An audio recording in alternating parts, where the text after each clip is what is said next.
G20 में भारत मंडपम के 77 minute से दुनिया की 80% आबादी को गया संदेश। इतनी ही देर में सज गए सभी समीकरण। कैसे, इस रिपोर्ट में आपको बताते हैं। विश्व स्वास्थ्य संगठन के महानिदेशक टेड्रोस एडहानोम जब छड़ी लेकर पैरों को सहारा देते हुए भारत मंडपम में दाखिल हुए तो प्रधानमंत्री नरेंद्र मोदी ने उनसे इशारा करते हुए पूछा कि ये क्या हुआ। टेड्रोस और प्रधानमंत्री की मुलाकात के दौरान उनके चेहरे पर आए भाव बता रहे थे कि वो कैसे उनकी चोट को लेकर चिंतित हैं। इसी तरह जब जर्मन चांसलर ओलाफ शोल्ज ने भारत मंडपम में अपनी दाहिनी आंख पर पट्टी बांधकर एंट्री की तो प्रधानमंत्री नरेंद्र मोदी ने स्वागत मुलाकात में सबसे पहले उनकी आंख की ओर इशारा करते हुए उनका हालचाल लिया। इसी तरह IMF की चीफ क्रिस्टालिना जॉर्जीवा प्रधानमंत्री से जब मिली तो उनके बीच चाहे जो भी बातें हुई हों, लेकिन उसके बाद खुलकर लगने वाले ठहाके प्रधानमंत्री नरेंद्र मोदी की बॉडी लैंग्वेज के साथ साथ हर व्यक्ति से मिलने और उनसे बातचीत करने का एक अलग ही अंदाज बयां कर रहे थे। विदेशी मामलों के जानकारों का कहना है कि प्रधानमंत्री ने अपने 77 मिनट के इस स्वागत समारोह में G20 में शिरकत करने आए नेताओं से न सिर्फ हाथ जोड़कर उनका अभिवादन किया, बल्कि अपनी बॉडी लैंग्वेज से समूची दुनिया में एक बड़ा संदेश भी दिया। बॉडी लैंग्वेज एक्सपर्ट्स भी मानते हैं कि प्रधानमंत्री के 77 मिनट से दुनिया भर की तकरीबन 80% आबादी में भारत की एक अलग छवि बन गई। प्रधानमंत्री मोदी ने शनिवार की सुबह भारत मंडपम में 9:20 से लेकर 10:37 तक दुनिया भर से आए विदेशी मेहमानों से मुलाकात कर खुद को और भारत को एक अलग मुकाम पर पहुंचा दिया। विदेशी मामलों और डिप्लोमेटिक रिश्तों को करीब से समझने वाले विशेषज्ञ मनमोहन सिंह औजला कहते हैं कि उन्होंने G20 की इस बैठक के अलावा दुनिया के अलग अलग देशों की बड़ी बैठकों में शिरकत की है। उनका कहना है कि अमूमन ये बैठकें इतनी प्रोटोकॉल और फॉर्मेलिटी के साथ होती रही हैं, जिसमें निजता और आत्मीयता का भाव कम ही दिखता आया है।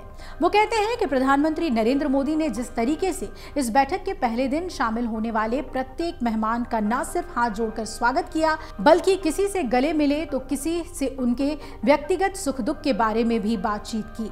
उनका कहना है कि ये मौका था जब प्रधानमंत्री नरेंद्र मोदी ने आने वाले प्रत्येक मेहमान का स्वागत करते वक्त औपचारिक बातचीत से हटकर बॉडी लैंग्वेज से समुचित दुनिया में आत्मीयता का एहसास कराया। प्रधानमंत्री नरेंद्र मोदी अमूमन जब किसी से मिलते हैं, उनके बोलने के साथ साथ उनकी बॉडी लैंग्वेज बहुत कुछ कह देती है।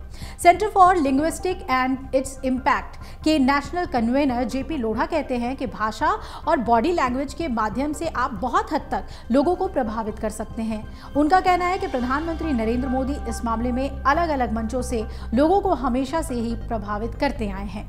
उनका ये भी कहना है कि किसी भी बड़े मंच पर जब आप लोगों से रूटीन प्रोटोकॉल के दौरान भी निजी तौर पर उनकी समस्याओं या खुशियों के बारे में बात करते हैं तो ये जुड़ाव का मजबूत माध्यम भी बनता है।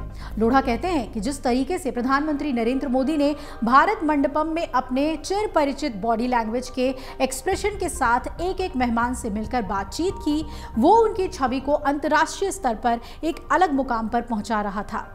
वो कहते हैं कि जिस तरीके से PM नरेंद्र मोदी आत्मीयता के साथ मेहमानों से मिल रहे थे, वो भारत की न सिर्फ संस्कृति को दुनिया के देशों में पहुंचा रहा था, बल्कि प्रधानमंत्री नरेंद्र मोदी की अपनी एक विशेष पहचान को भी नई ऊंचाइयां दे रहा था।